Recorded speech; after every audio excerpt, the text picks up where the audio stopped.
저와 여러분이 한 절씩 교독하고 11절은 같이 읽겠습니다. 내가 나 자신에게 말했었다. 자, 내가 너를 즐겁게 해볼 테니 마음껏 즐겨라. 하지만 그것도 헛되었다. 나는 깨달았다. 웃음은 가져가질 것이고 즐거움은 그게 무슨 소용이란 말인가.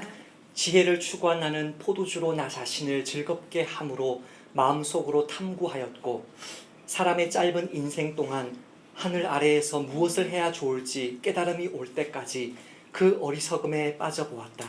나는 엄청난 일을 벌였다. 나는 나를 위해 집회를 지었고 나를 위해 포도원들을 가꾸었다. 내가 나를 위해 정원들과 동산들을 만들어 그곳들에 온갖 종류의 과실수들을 심었다. 내가 나를 위해 숲에 물을 주는 웅덩이들을 만들었다. 나는 남녀 종들을 사들였고 그들에게서 태어난 종들도 얻었다. 나는 또한 크고 작은 가축대를 소유했다. 나는 나보다 앞서 예루살렘에서 다스린 그 누구보다도 많이 가졌다. 나는 또한 나를 위해 은과 금과 여러 임금들과 각 집안의 보물들을 쌓아 올렸다. 나는 나를 위해 남녀 가수들을 모았고 인류의 즐거움인 첩첩들도 많이 거느려 보았다. 결국 나는 나보다 앞서 예루살렘에 살았던 모든 사람들보다 뛰어났고 그동안 나의 지혜도 여전하였다. 나는 내 눈이 원하는 것은 무엇이든 금하지 않았다. 나는 고역 가운데 나를 기쁘게 해줄 그 즐거움도 절제하지 않았다. 그것은 내 모든 고역의 보상이었다. 하지만 그 후에 내 손이 행한 모든 일들과 내가 수고한 고역을 돌이켜보았다. 실로 그 모든 것이 헛되고 바람을 뒤쫓는 것 같았다. 해 아래 아무 유익이 없었다. 아멘. 자리에 앉겠습니다. 유명한 소설 중에 장미의 이름이라는 소설이 있는데요. 영화로도 나오긴 했습니다만 그 소설에 보면 이 연쇄 살인 사건이 이탈리아에 있는 어느 수도원에서 벌어집니다. 그냥 수도사들이 1명, 2명, 3명 그냥 죽어가는 것입니다.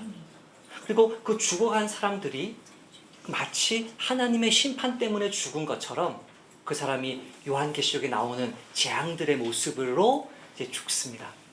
그러니까 그 속에 있는 그 연쇄 살인 사건의 원인이 무엇인지를 찾는 것이 이 책의 전체적인 줄거리입니다. 왜 사람들이 죽었냐면요, 어떤 책입니다. 아리스토텔레스의 책인데요, 어떤 책에다가 페이지마다 이 독을 묻혀 놓습니다. 그래서 그 책을 이렇게 신발라서 이렇게 읽고 하다가 독을 자기 혀에 묻히면서 사람들이 죽는 것입니다. 그렇게 독을 발라놓은 사람은 시각장애인인 호르헤라는 노 수도사입니다. 그 수도사는 근본주의자입니다. 근본주의자. 자기들이 만든 전통을 가지고 하나님의 말씀의 그 풍요로움을 누리지 못하게 하는 사람입니다. 그 사람이 이제 근본주의자인데 그 살인사건을 해결하는 그 윌리엄이라는 수도사가 와서 굉장히 이 사람 과학적인 사람이거든요. 똑똑한 사람이고 합리적인 신앙을 가지고 있는 사람인데 이 사람이 이제 수수께끼를 하나하나 풀어갑니다. 근데 그 윌리엄이라는 수도사가 그 아두소라는 그 사환과 함께 다른 수도사와 함께 막 이렇게 즐겁게 웃으니까 즐거워하니까 갑자기 이 호르헤가 싹 나타나서 베네딕토 수도회의 규칙 4장을 인용합니다. 공허한 말, 웃음을 유발하는 언사를 입에 올리지 말지어다.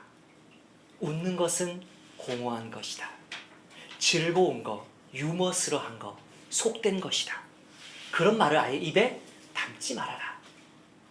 오늘 본문에서는 이렇게 말합니다. 웃음은 얼빠진 것이고 즐거움은 그게 무슨 소용이란 말인가.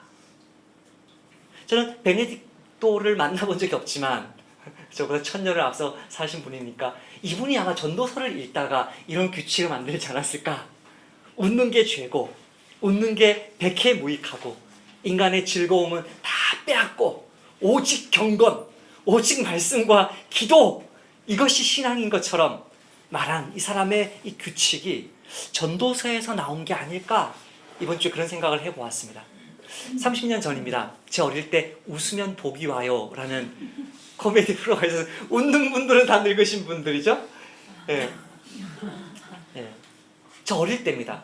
내용도 기억 안 납니다. 예. 그냥 뭐 이주일 씨, 배삼용 씨 나와서 이렇게 했던 게 기억나지만 무슨 내용으로 웃긴지는 기억 안 나고요. 그냥 흑백 텔레비전에 이주일 씨가 막 걸어가서 이렇게 막 웃겼던 거 하나 기억나고 나머지는 기억이 안 나요. 그러나 웃으면 복이 와요라는 그 말은 30년 지난 제 안에 계속 남아있어요.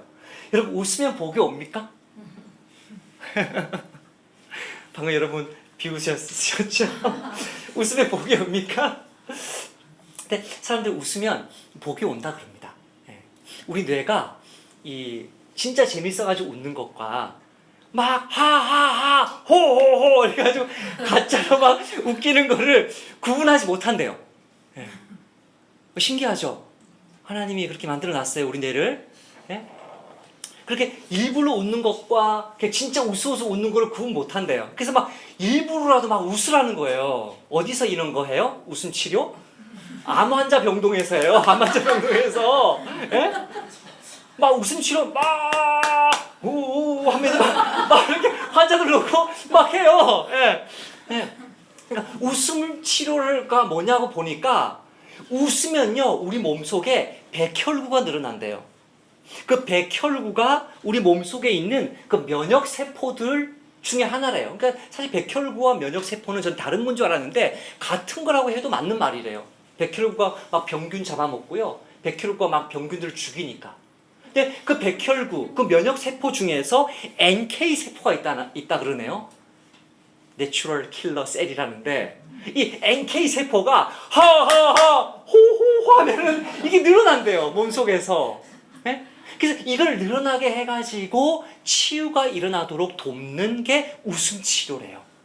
근데 요즘에도 사무실에서도 그런다며요. 사무실에 사람들 막 웃게 하고 즐겁게 하고 딱딱한 테이블처럼 만들지 않고 막 소파처럼 집 거실처럼 사무실을 꾸며가지고 굉장히 즐겁게 일하게 하면 이게 능률이 20-30% 오른답니다. 저는 잘 모르겠습니다. 어쨌든 그렇답니다. 그러니까 웃으면 복이 오죠. 30년 전에 그 MBC PD가 탁월한 제목을 붙인 거죠. 여러분 하나님은 어떤 분이십니까? 우리가 아는 하나님. 저는 예수님 믿기 전에요 거제도 살 때요 하나님을 무서워했습니다. 하나님은 항상 무서운 분. 하나님은 항상 나를 노려보시는 분. 하나님은 내가 잘못하면은 어느새 비밀 경찰처럼 나타나서 나를 탁 잡는 분. 심지어 무슨 생각한 줄 아세요? 제가 6살 때 하나님은 나를 괴롭히려고 나를 목사 만들지도 몰라. 제가 어릴 때 봤던 목사님들이 교회에서만 사니까 재미없을 거야 저 인생은. 그렇게 생각한 거죠. 그러니까 하나님은 나를 미워하시니까 하나님은 나를 목사 만들 거야. 이런 두려움들. 초등학생 때는요 서울에 살다가 부산에 이사 갔을 때로 기억하는데요 하늘을 딱 보는데 예수님이 재림하시면 어떡하지? 난 지옥 갈 건데. 그럼 예수님이 재림하시는 딱 보면 나는 그때부터 바로 나의 한평생 10여 년 지었던 죄를 막 회개해야 되겠다. 그때 예수님은 내 입을 막을 거야. 와, 중세 불쌍하지 아빠가. 어릴 때요 저에게 하나님이 자상하신 분, 하나님의 선하신 분을 그렇게 말해준 분은 없어요. 그냥 제가 만나는 그냥 주변 사람들이 다 무서운 분들밖에 없었기 때문에 하나님은 무서운 분. 설교 어디에서도 제가 하나님의 용서를 설교에 들은 적이 없으니까요 어릴 때. 그러니까 하나님은 어떤 분이냐? 따라서 하나님은 기쁨의 하나님이다. 기쁨의 하나님이다. 종교를 대보세요 목사님. 어떻게 중세시대에 하나님은 기뻐하지 않는다고 예수님은 웃지 않았다라고 중세시대 몇백 년을 가르쳤는데 어떤 신학적 근거로 하나님의 기쁨의 하나님이라고 말할 수 있습니까? 창세기 1장을 펴보시면요 하나님이 7번이나 보시기에 심히 좋았더라. 하나님이 좋았더라 할 때 표정을 생각해 보세요. 좋았더라 이거예요? 아니거든요. 하나님이 좋았더라. 아이고 좋다. 아이고 이쁘다. 아이고 사랑스럽다. 심히 좋아하고 기뻐하는 모습을 보여줘요. 우리가 하나님이 심히 좋았더라 이거를 하나님의 기쁨으로 해석하지 못할까 봐 잠언에서 예수님. 어떤 예수님? 지혜이신 예수님. 그 지혜는 어디에 있습니까? 높은 언덕에 있는 집에서 그 지혜의 여인이 나옵니다. 높은 언덕에서 나오는 그 언덕의 집은 성전을 가리킵니다. 성전에서 나오신 그 지혜가 뭐라고 얘기하냐면 천지창조 그 사건 창세기 1, 2장을 해석해 줍니다. 한번 들어보세요. 하나님이 아직 땅도 들도 세상 진토의 근원도 짓지 아니하셨을 때에라. 그가 하늘을 지으시며 궁창을 해면에 두르실 때에 내가 거기 있었고, 그가 위로 구름 하늘을 견고하게 하시며 바다의 샘들을 힘있게 하시며 바다의 한계를 정하여 물이 명령을 거스르지 못하게 하시며 또 땅의 기초를 정하실 때에 내가 그 곁에 있어서 창조자가 되어 날마다 그의 하나님이 기뻐하신 바가 되었으며 항상 그 앞에서 즐거워하였으며 사람이 거처할 땅에서 즐거워하며 인자들 사람을 보면서 기뻐하였느니라. 창세기 1장 2장에서 하나님의 정서 상태는 어떤 거였습니까? 기쁨이었습니다.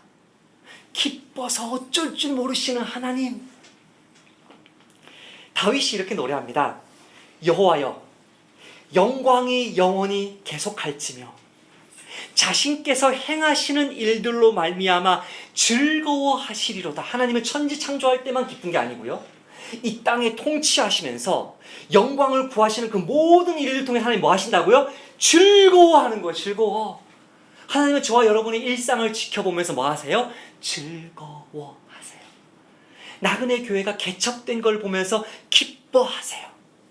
나그네 교회가 한 가정 한 가정 서가는 것을 보면서 즐거워하세요. 그래서 다윗이 하나님께는 기쁨과 즐거움이 가득하다라고 노래합니다. 하나님, 주께서 생명의 길을 내게 보이시리니 주의 앞에는 뭐가 있다고요? 충만한 기쁨이 있고 주님의 오른편에는 영원한 기쁨이 있습니다. 따라서 합시다. 하나님이 만드신 대로 살자. 하나님이 기쁨의 하나님이신데, 하나님이 예수님에게 하신 첫 마디가 내가 너를 사랑한다, 내가 너를 기뻐한다 그러셨는데, 사랑의 하나님은 곧 기쁨의 하나님인데 그 하나님의 형상으로 지음받은 사람도 뭐 해야 살아요? 기뻐야 살아요. 즐거워야 살아요. 웃어야 살아요. 그 사실은 기쁨 치료 이거는요, 웃음 치료 이거는요, 사람이 하나님에 의해서 만들어진 그대로 사는 거예요. 그러니까 기쁨 치료를 불신자들이 하든 신자들이 하든 상관없이 웃음 치료는요, 하나님이 만드신 그대로 살자. 그 모습 그대로 회복하자. 회복하니까 뭐가 돼요? 몸이 회복되는 거예요, 진짜로. 회복하니까 일의 능률이 오르는 거예요. 자, 여기 남편들 저를 보시기 바랍니다. 세 분의 남편들 있죠? 자, 저를 보시기 바랍니다. 따라서 합시다. 아내를 하루에 10번씩 웃기자. 자, 우리 아내들 저를 쳐다보세요. 자, 따라서 합시다. 남편을 하루에 5번은 웃기자. 네. 계속 나의 부모를 즐겁게 해주고 나의 자녀를 즐겁게 해주고 기쁘고 재미있게 막 인상 쓰지 말고요. 예? 문 콱 닫고 들어가서 왜 닫았니 하면서 막 재미있게 해버리는 거죠. 내가 막 짜증나게 한다, 너 막 짜증내면 그게 지옥 아닌가요? 하나님이 우리를 뭐 어떻게 만들어서 기뻐해야 살도록 만드셨어요. 근데 오늘 전도자는 왜 이 기쁨이 헛되다라고 말합니까? 제가 오늘 이 책을 읽으면서 그 내용을 발견했는데요. 이 성경은요, 66권은 하나님의 말씀이지만 그 성경 66권 하나님의 말씀 속에는 그 질서가 있습니다. 그 말씀, 같은 말씀이지만 계시의 권위가 다릅니다. 계시의 권위에서 가장 높은 권위를 차지하는 것은 5권의 책입니다. 창세기, 출애굽기, 레위기, 민수기, 신명기. 이 책을 뭐라 그래요? 토라라고 해요. 토라. 율법. 모세오경 이거는요 그냥 이 캐논이에요. 캐논 그 자체로 하나님의 말씀이에요. 예. 예배 시간에 우리가 성경 말씀 자체를 읽을 때는 뭐 합니까? 자리에서 일어섭니다. 예배에 부름할 때, 설교 들을 때, 성경 봉독할 때 그 자리에서 그대로 일어납니다. 성경 말씀 그대로는 이거 가감할 수가 없는 거거든요. 그 밑에 뭐가 있습니까? 이 선지서가 있습니다. 선지서, 느비임이라고 하는데 나비들의 복수가 느비임인데 선지자들이 기록한 책. 그 선지서는요 모세오경의 권위보다는 낫지만 어떤 점에서 하나님의 말씀입니까? 모세오경과 어긋나지 않게 말씀할 때만 하나님의 말씀입니다. 그래서 구약의 선지자들 속에서 끊임없는 이슈가 뭐였냐면 저 선지자가 참 선지자냐 아니면 거짓 선지자냐.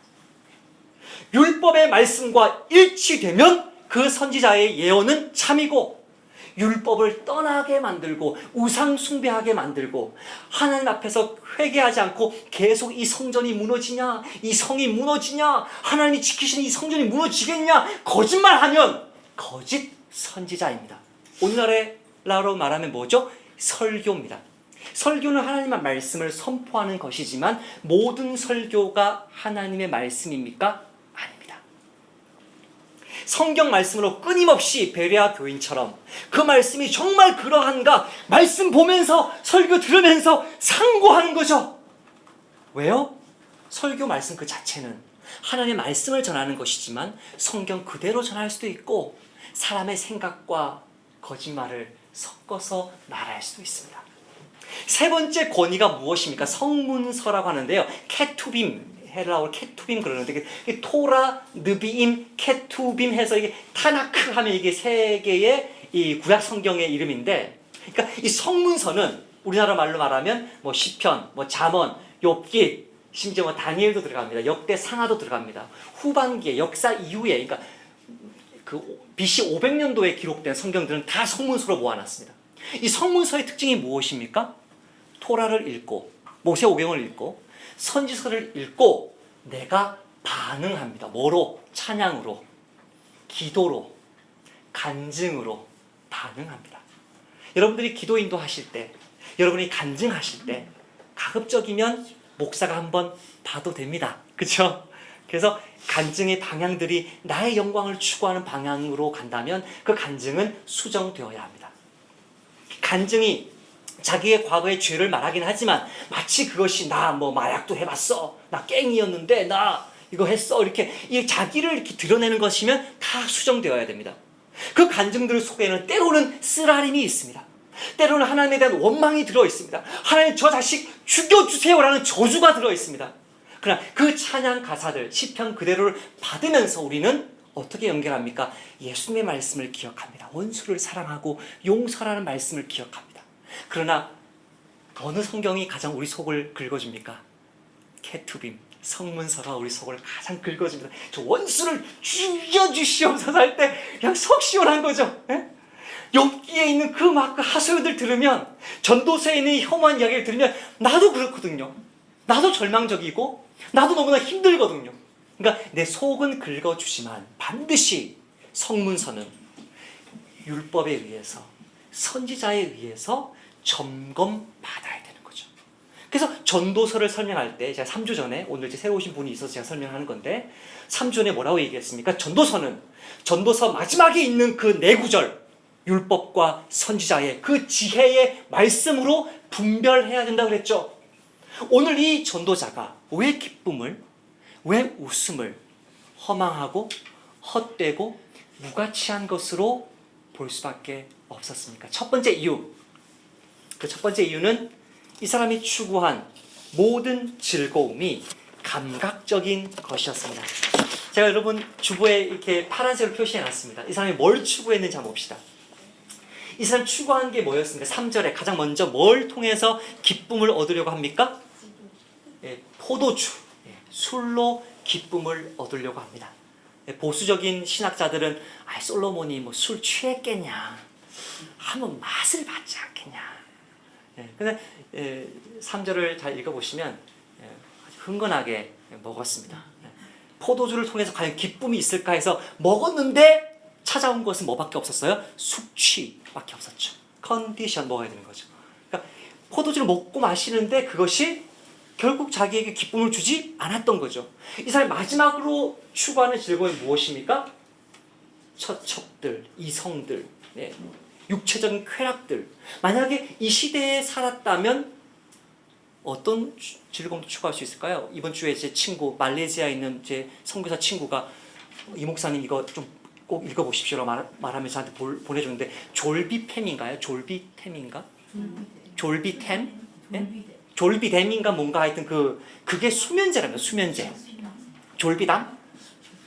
네, 졸비뎀. 네, 아시나요? 간호사님 아시잖아요. 그러니까 그게 수면제래요. 그게 수면제인데 그걸 먹은 사람들마다 공통적인 것이 막 걸어다니고 옷 벗고 다니다가 결국은 자살하는 공통점들을 보여주면서 오늘날 병원에서 졸비뎀인가 그거를 만약에 5알 아니고 뭐 5일치가 아니고 열흘치 뭐 2주치 한 달치 딱 처방해 주잖아요. 그러면 모든 그 마약하는 사람들이 그 병원으로 다 모인대요. 거기 많이 처방해 준다고 거기. 그러니까 마약을 추구하면서 기쁨을 추구하는 것이 오늘날에는 끝까지 가는 거겠죠. 그러나 이 시대에는 그게 없으니까 마지막은 성적인 쾌락까지 가봤어요. 그 중간은 뭐예요? 뭐 부동산들, 뭐 동산들, 현금들, 좀 더 럭셔리하는 웰빙의 삶을 다 추구해 봤는데 거기에 기쁨이 있었습니까? 기쁨이 없었습니다. 포도주를 그렇게 마시면서도 그 포도주를 가지고 단 한 번도 하나님께 부어드릴 생각을 못했을까요? 포도주를 그렇게 마시면서도 신약시대에 성찬을 할 생각은 못했을까요? 네? 같은 술을 가지고도요 우리 주님께 부어드릴 수 있는데도 그 부어드릴 때 즐거움은 솔로몬은 이야기하지 않습니다. 이 사람은 쌓아놓을 곳이 없을 정도로 재물을 엄청나게 많이 쌓았는데 쌓아보고 나서 뭐라고 얘기합니까? 쌓아봐도 즐거움이 없더라. 거짓말입니다. 이 말을 어떻게 고쳐야 되냐면 쌓을 곳이 없도록 그렇게 재물을 모았기 때문에 즐거움이 없더라 해야 됩니다. 너희를 위하여 보물을 땅에 쌓아두지 말라. 거기는 좀과 동록이 해하며 도둑이 구멍을 뚫고 도둑질하느니라. 오직 너희를 위하여 보물을 하늘에 쌓아두라. 거기는 좀이나 도둑이 구멍을 뚫지도 못하고 도둑질도 못하느니라. 자, 여기서 예수님이 솔로몬의 마음이 무거웠던 이유를 얘기합니다. 내 보물이 있는 곳에는 내 마음도 있느니라. 솔로몬이 왜 주님 바라보지 못했습니까? 왜 천국 본향 바라보지 못했습니까? 너무너무 많이 땅에 쌓아놓으니까요. 그거 관리하고 지키는데 모든 거를 다 쏟았습니다. 어떤 거를요? 하나님이 주신 그 지혜를 자기 재산 관리한다고 다 쏟았습니다. 그래서 솔로몬의 마음에 기쁨이 평안이 없었던 것입니다. 예수님께서 이렇게 말씀합니다. 내가 진실로 너희에게 이르노니 부자는 천국에 들어가기가 어려우니라. 내가 너희에게 다시 말하노니 낙타가 바늘귀로 들어가는 것이 부자가 하나님 나라에 들어가는 것보다 쉬우니라. 솔로몬은 그렇게 많은 부를 누렸는데도 기쁘고 즐겁지 않았던 것이 아니라 전도서 1장 11장 2장 1절부터 11절까지 기록된 것처럼 그렇게 쌓아놓아도 즐겁지 않았던 것이 아니라 성경 전체의 계시와 지혜를 통해서 다시 한번 분석해보면 그렇게 많은 부를 가졌기 때문에 행복하지도 기쁘지도 않았던 것입니다. 노래하는 남녀 종들 솔로몬이 왜 모았겠습니까? 찬송하려고 하나님께 예배드리려고 모았습니까? 아니요. 구약시대 때 성가대는요 남성들로만 이루어지고요 레위인들로만 이루어집니다. 혼성팀을 만들었다는 것은 이 사람들이 찬양은 못합니다. 절대. 여러분 못한다는 게 아니고요. 그 당시에는 그랬습니다. 혼성팀을 만들어서 그렇게 노래를 불렀습니다. 오늘날로 말하면 오디오 시스템을 다 갖춰놓고요 TV를 봐도 그냥 TV가 아니고 휘어진 TV에다가 서라운드 시스템이 다 있는 걸 다 갖춰놓고 하루 종일 즐겼는데도 그 노래가 누구를 위한 노래였습니까? 솔로몬 자기 자신을 위한 노래였기 때문에 기쁨이 없었습니다. 그리스도인이 가요 들으면 됩니까? 안 됩니까? 자, 잘 대답하세요. 이 교회를 떠나야 될지 계속 다녀야 될지 아주 중요한 질문인데 크리스찬들 가요 들어도 됩니다. 명가곡, 명가요 많이 들으시기를 축복합니다. 잘 보세요. 명가곡과 명가요의 공통점은요, 그 깊은 곳에 하나님을 향한 갈망이 있습니다. 영원을 향한 갈망이 있습니다. 변치 않는 사랑에 대한 갈망이 있습니다. 준서에서는 알 겁니다. 제가 가끔 가다가 가요가 나오면 아빠가 해석해 주죠. 찬송가로. 왜 이렇게 찬송가인지 해석을 하죠, 제가. 명가곡, 명가요에는요, 그 깊은 곳에 영혼을 향한 갈망, 참 사랑, 변하지 않는 사랑에 대한 갈망이 있기 때문에요. 사실 그 가사 조금만 바꾸면 다 찬송가예요. 크리스찬들 가요 들어도 됩니까? 안 됩니까? 됩니다. 그러나 하루 종일 가요만 들어보세요. 굉장히 피곤합니다.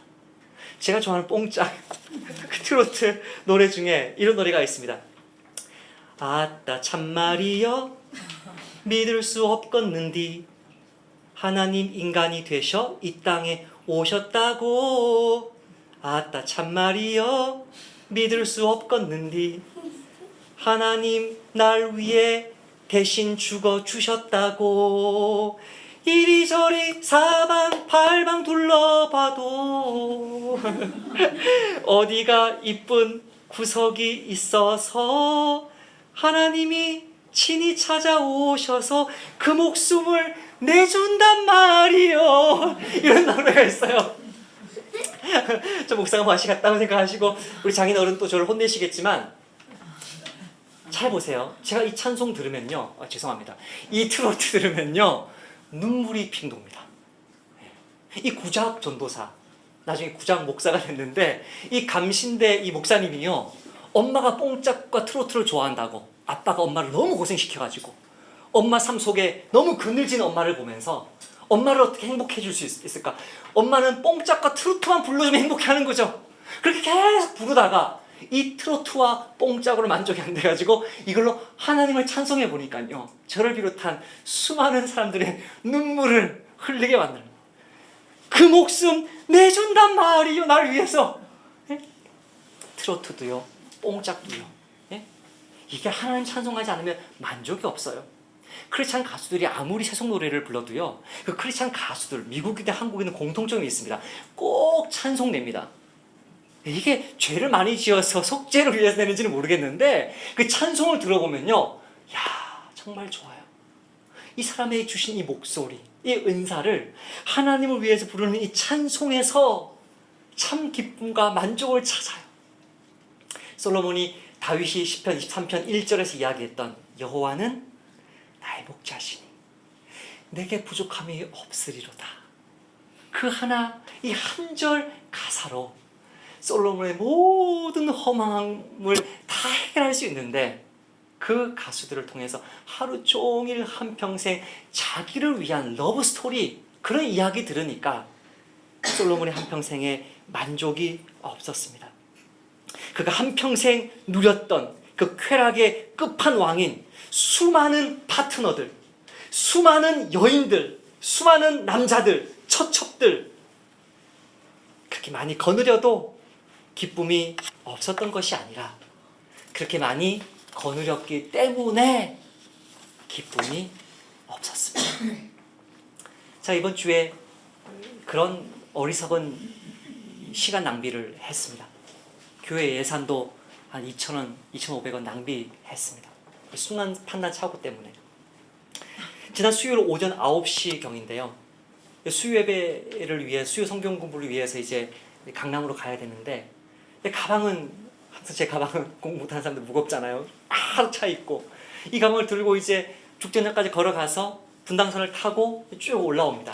제 항상 습관이 뭐냐면 정자역에서 자리가 생기면 제가 그 자리에 앉습니다. 그냥 성일련역까지 가서 2호선 타고 오고요. 자리가 안 생기면 에이 500원 더 주자 하면서 이렇게 신분당선을 타는데, 그때 이렇게 가방을 들고 이렇게 있는데 사람들 다 앉아있고 이 앞에 있는 분은 막 이렇게 넘어지면서 졸고 계시고 그렇게 있다가 정자역에 딱 문이 열렸어요. 내리려고 하는데 사람들 우르르 다 내리는데 이 사람도 확 튀어나가는 거예요. 그래서 제 앞에서 이게 감사합니다. 이제 앉았는데요. 그 앉는 순간입니다. 제가 앉으려던 그 자리에 그 승객이 뛰쳐나간 그 자리에 동그란 금색 팔찌가 보였습니다. 그때 저는 소리쳐서 지하철에서 후닥닥 마지막으로 튀어나간 그분을 불러야 했습니다. 아니면 그렇게 소리치는 사람을 쫓아서 이걸 들고 쫓아가야 되는데요. 이게 부르자니 부끄럽고 가서 뛰쳐가자니 자리가 아깝고 또 이것도 금인지도 모르고 제 마음에 제가 어떻게 알아요? 제 마음을 이렇게 슬쩍하려고 했는지 이게 또 종착역 가서 찾아주지 뭐 하고 제가 그냥 덜썩 앉은 거예요. 저는 강남역 가면 찾아줄 수 있는 줄 알았어요. 갔더니 분당선은 국철이고요. 이거는 달라요. 그 어디에 설릉역 가시든지 정자역 가셔요. 제가 나중에 마치고 가긴 가는데요. 돌아갈 때 거기 내리지는 않고 경유하는데 그러면 안 된대요. 주여. 다시 신분당선을 타고 제가 돈이 아까워서 안 타는 신분당선을 타고 다시 정자역을 가가지고 찾아줬다는 거 아닙니까? 도착했더니요. 한 남자가 발을 막 동동동 구르고 있는 거예요. 제가 정자역에서 어떤 가방을 놔뒀는데 안에 유로화랑 원화랑 꽉 차 있고요. 이러고 있는 거죠. 저는 이순이죠. 들고 이제 막 금팔찌인지 새팔찌인지 모르지만 이 들고 가만히 서 있고 이 남자 발 구르고 있고 그 영무원을 막 전화해가지고 태평역에서 어떤 사람이 가방을 찾아가지고 이마에 포켓 안 하고 분실 그게 해줬다는 거를 연결되면서 그 사람이 막 뛰쳐나가는 모습 보고 제가 저기요 저도 이렇게 하나 주웠는데요 1시간 전입니다. 그래서 이제 적고 뭐 이게 어느 칸 몇 자리 했는지를 적고 나와서 비로소 제 마음이 편해졌습니다. 이 얼마짜리인지는 모르겠지만요. 태평역에서 제 앞에 있던 그 사람의 물건을 찾아줬던 그 사람 크리스찬인지 아닌지 모르지만 그 사람 남의 그 돈 가지고 가면 영원히 평안하지 않았겠죠. 아니면 뭐 크리스찬이었든지 저 역시 이게 얼마짜리인지 모르지만 이게 제 마음에 계속 눌림이 되는 거예요. 그래서 결국은 맡기고 나서야 제 마음이 평안해져요. 뭘 얘기합니까? 그렇게 많은 쾌락을 누리고 추구했어요. 그렇게 많은 즐거움을 다 누렸어요. 솔로몬은. 근데 허무하대요. 두 번째 질문. 과연 그들은 그 처첩들은 그 노예들은 그 솔로몬의 모든 시중을 드느라고 중노동하면서 집을 짓고 웅덩이를 파고 동산들을 막 쌓았던 그 사람들은 행복했을까요? 아니요. 역사서를 잘 읽어보세요. 솔로몬이 죽는 날만 기다렸습니다.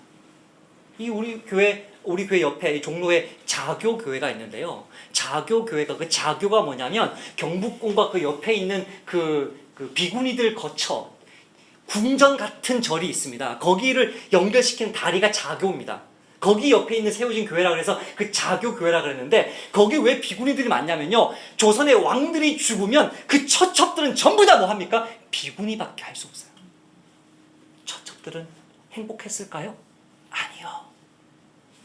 하나님은 어떤 분이죠? 하나님은 사랑이세요. 어떤 사랑? 주시는 사랑이세요.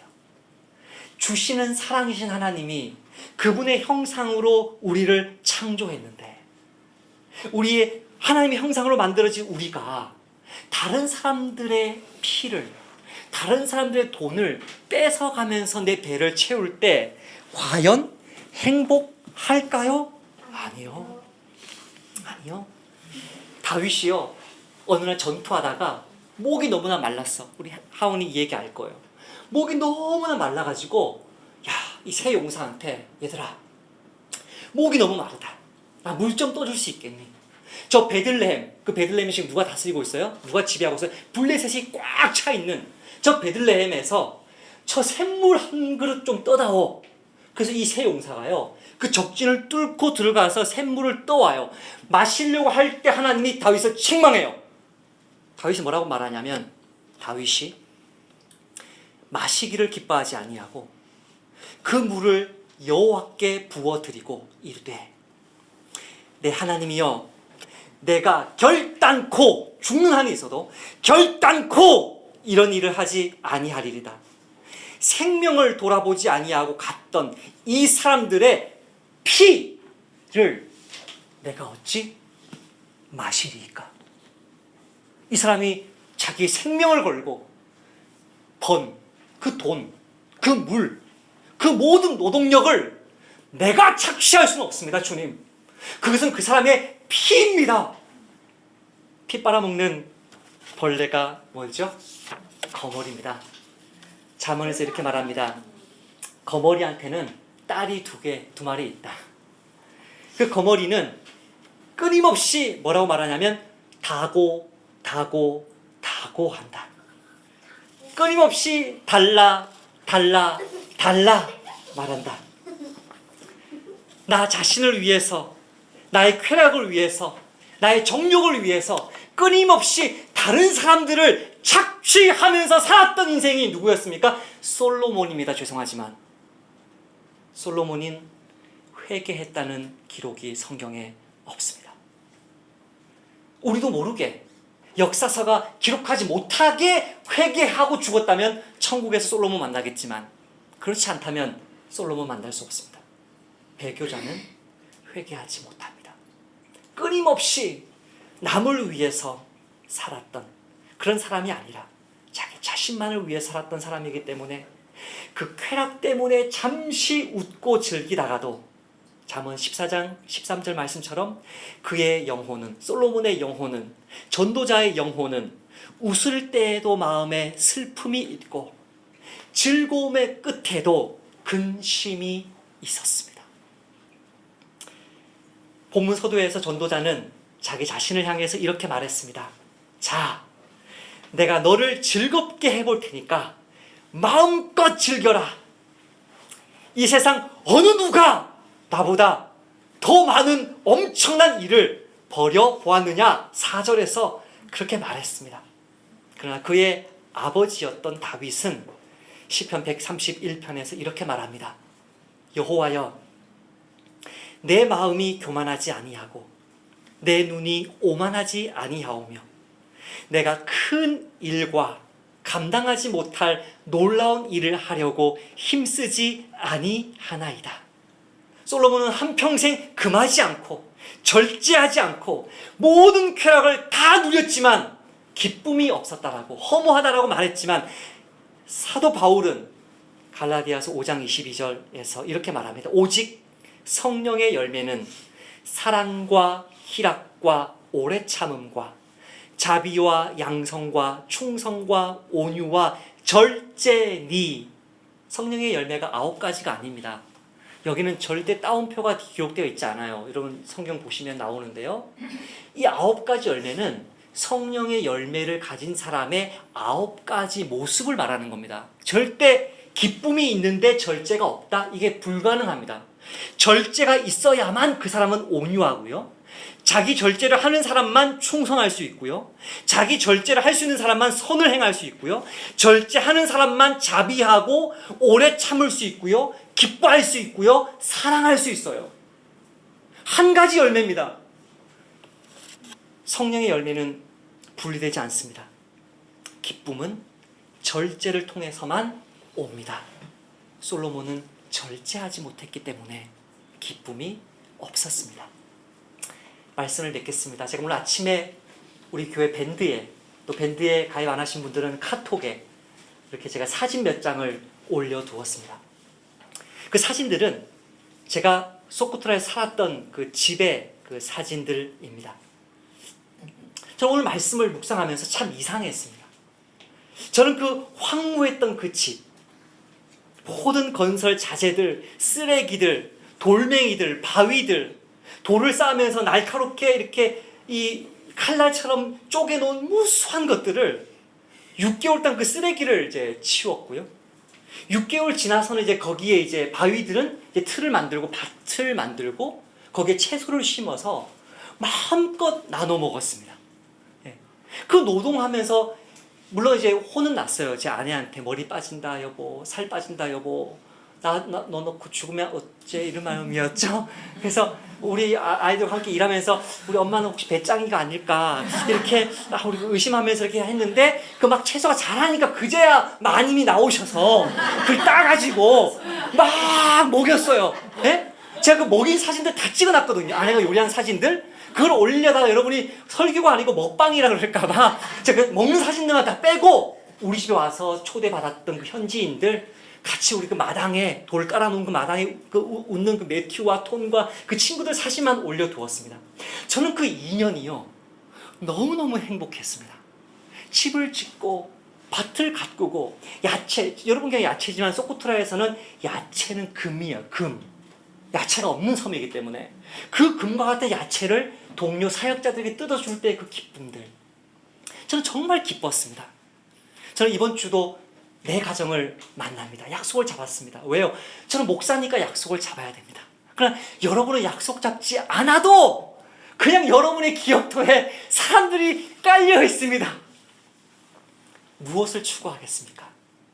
나 자신의 감각적이고 육체적인 즐거움만을 추구해서는 안 됩니다. 나 자신의 정욕만을 위해서 일해서는 안 됩니다. 영적인 즐거움, 영원한 즐거움, 저 사람의 영적인 복지를 위해서 일하고 땀 흘릴 때, 그때 정말 주님이 주시는 기쁨과 즐거움을 이번 주간에도 누리시게 될 줄을 믿습니다. 기도하시겠습니다. 하나님, 지난 10개월간 저희 나그네 교회를 세워주셔서 저희들도 부족하고 없지만 조금씩 나누며 섬기며 그렇게 살 수 있도록 도와주셔서 감사합니다. 예배당도 없고 아무것도 없어도 나누어 주니까 너무나 기쁘고 좋았던 것을 우리가 체험했습니다. 하나님도 그것을 너무나 기뻐하셔서 계속 그렇게 살아라고 우리에게 너무나 풍성하고 정확하게 채워주시는 것도 우리가 경험했습니다. 주님, 우리는 예배당을 구하고 있습니다. 그러나 그런 예배당, 외적인 건물이 아니라 영적인 그 즐거움, 예배 자체를 더 사모하는 저희들 되기를 소원합니다. 우리 교회 성도들의 영적인 복지를 위해서 애쓰고 있습니다. 그러나 우리 주변에 예수님을 알지 못하는 불신자들의 영원한 영적인 복지를 위해서 복음 전하고 만나고 권면하고 기도해주는 삶을 살고 싶습니다. 주님 도와주십시오. 자기 자신만을 위해서는 술도 마약도 무엇도 기쁨과 즐거움을 가져다 줄 수 없음에도 불구하고 그것에 매여 있는 우리의 이웃들과 형제들이 너무나 많사오니 그들을 영원한 즐거움으로, 나누는 즐거움으로, 예수 안에 있는 즐거움으로, 기쁨이고 즐거움이신 하나님께로 인도하는 저희 나그네 교회가 되도록 복내려 주옵소서. 예수님의 이름으로 기도합니다. 아멘.